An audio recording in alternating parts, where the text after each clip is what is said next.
Hello అండి అందరికీ welcome to పీటీజే blog. Weather చల్లగా ఉన్నప్పుడు వేడివేడిగా పకోడీ ట్రై చేయండి, చాలా బాగుంటుంది.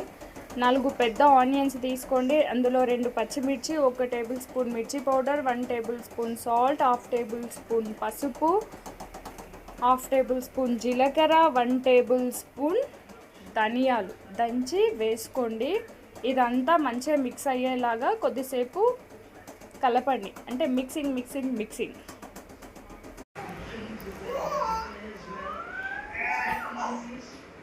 ఇదంతా మిక్సింగ్ అయిపోయిన తర్వాతకి 250 గ్రామ్స్ శనగపిండి కలుపుకోండి, బాగా కలపండి, దాంట్లో వాటర్ వేయకుండా.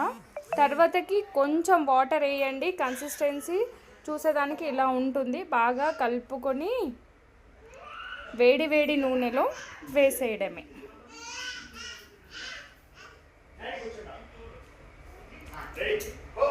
మీకు కూడా ఈ రెసిపీ నచ్చితే ట్రై చేయండి, చాలా బాగుంది, నిజంగానే చాలా బాగుందండి. నేను చెప్పడం కాదు, మీరు కూడా ఇంకొకసారి నేను చెప్పిన విధంగా ట్రై చేసి చూడండి, చాలా బాగుంటుంది టేస్ట్. సబ్స్క్రైబ్ చేసుకోవచ్చు కదా, ప్లీజ్ సబ్స్క్రైబ్.